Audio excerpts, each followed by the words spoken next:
are all on the grind here in Season 12, so there is no better time to go over some high-quality tips to help you finish out the split strong.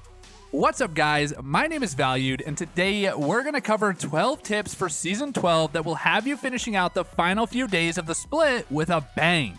No matter what rank you're grinding for or what your goals in Apex are, today's video is made for you, and without further ado, let's get right into the good stuff. Where better to start than something that I know players are not using enough? Crafting is straight up OP in Season 12, having a ton of options to spend those precious mats. Not only is ammo cheaper than ever, but you also have the flatline and longbow stashed away if you're looking to run them. I personally use the flatline anytime I can get my hands on it, so playing for crafters has become a core part of my gameplay. Add on to this the rotating loot spawns and the power of crafting meds and upgrading your armor, and the crafters are OP. Gone are the days of being battery creating machines with a couple other niche uses here and there. You need to be making sure you're grabbing all the materials you come across and look to utilize them to help you round out your inventory. Keep in mind that since crafting's in such a good spot, this makes them a little bit more contested.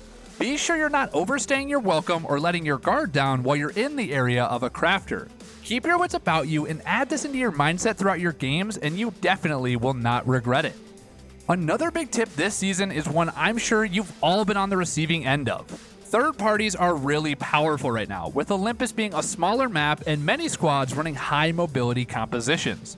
This is important to grasp not only so you can avoid situations where you might get third-partied, but also implement them into your own gameplay. Constantly being on guard and aware that being third-partied is a possibility at any turn is a must in every fight.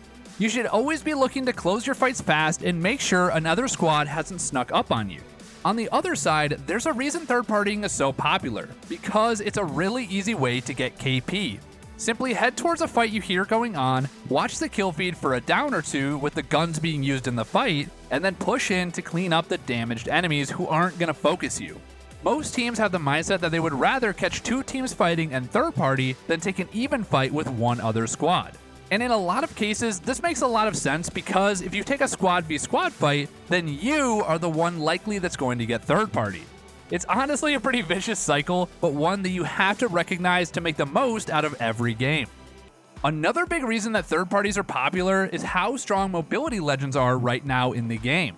If you've been struggling with who you want to play, picking up a legend like Valkyrie for crazy fast rotations or Ashe for quick in-combat mobility is a great idea. Mobility is king on Olympus here in Season 12, as it not only lets you initiate these third-party aggressive strats, but also it potentially helps you to escape them. Having a legend that can get your squad out of a tough situation or easily get them into a fight for a third party will have you surviving longer and getting way more kills. While we're talking about things that are OP, a coaching session over at ProGuides.com might be one of the most overpowered ways to improve your game. Sitting down with a top-level player ready to speed track you through all of the things they went through to become a great player is going to help you immensely. But more importantly, it's going to set you on a path to improvement and help you towards whatever your in-game goals are. Top-of-the-line coaching is just one click away. Check it out in the description below. Alright guys, moving on to number 4, we've got SKYNADING. This technique is so strong when used correctly, allowing you to get insane surprise damage on targets. By arcing frags at the right height, you can cause the timed explosion to go off right when it's in an opponent's face. You can skynade other nades as well, but frags are definitely the best because of the instant detonation tech. Hitting someone for a free 100 damage like this can straight up win you fights, and it gives you a really strong way to deal with opponents who have a height advantage on you.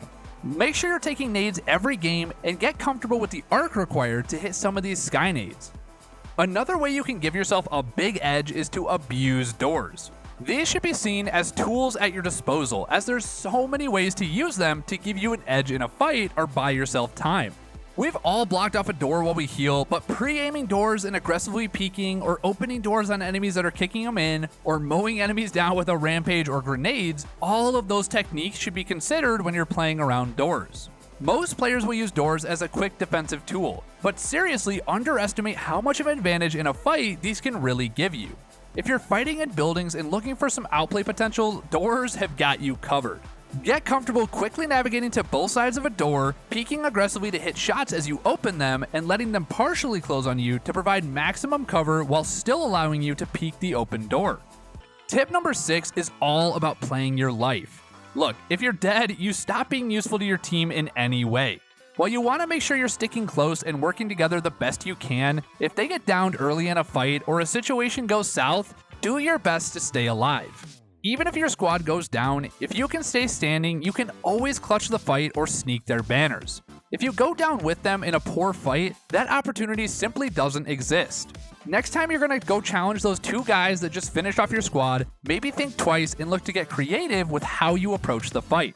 The longer you stay up, the more opportunities that you're going to have to make something happen.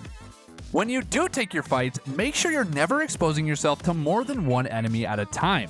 Understanding whose line of sight you're in and what cover you have available will go a long way in keeping you alive. If you're in a position to get shot by more than one enemy, you should never be sticking in that location. Apex is all about staying mobile while you look for advantages, and getting caught in a 1v2 is definitely not what you're looking to do. Keep in mind, guys, there's nothing wrong with bailing on a peek that doesn't go well. If you ever find yourself in these outnumbered situations, it's almost always worthwhile to look to kite it out and look to find another opportunity on an isolated target. Alright guys, I have a PSA for anybody who's not playing PUB. Here it is, we all take way too many fights. This season, they nerfed how much total RP you can get from KP, so the priority has leaned towards good placement even more. While you obviously do want to make sure you're getting those KP points, you really only need to take 1 to 3 fights tops in a game to get max KP, depending on how many shots you get in. If you're going for the win, that means 1 to 2 fights before the final one to win you the game. Obviously, these are just hypotheticals, but you really don't have to be fighting all that much as you might think you do.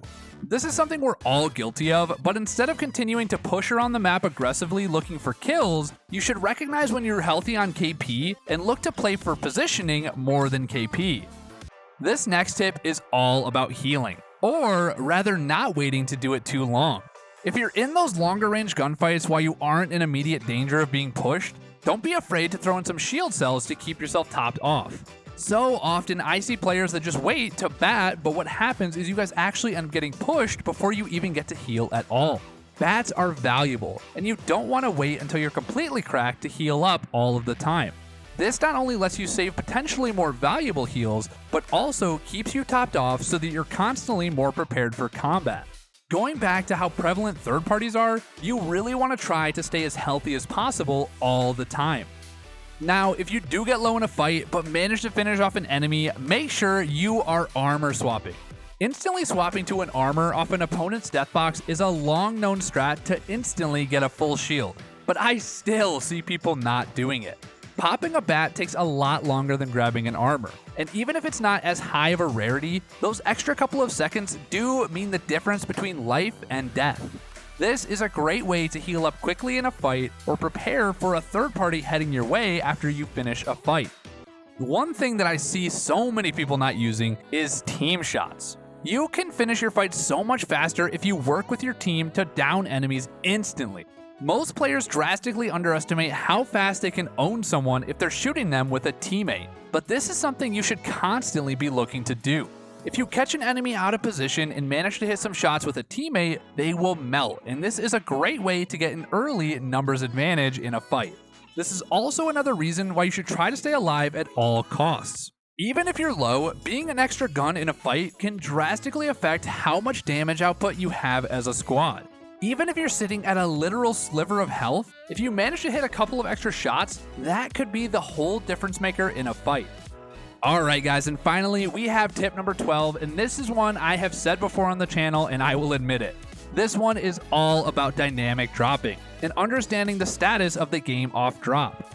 While you've all probably heard you should free look while dropping and adjust your drop if needed to find a solid starting spot, there's another thing you should be doing here. By free looking as you drop, you can map out roughly how many squads are going to what sections of the map and get a decent sense of what areas are going to be hot with potentially busy rotation paths and other info that can help you plan your early game moves. Maybe you see a squad dropping solo to a POI right next to yours, and since you didn't see any other squads nearby, you let your team know that you want to push them right away and look for some early KP and loot. This info can be used for all kinds of plays like this and should be valued highly when dropping into your games. Alrighty guys, and that's it for our 12 tips for Season 12.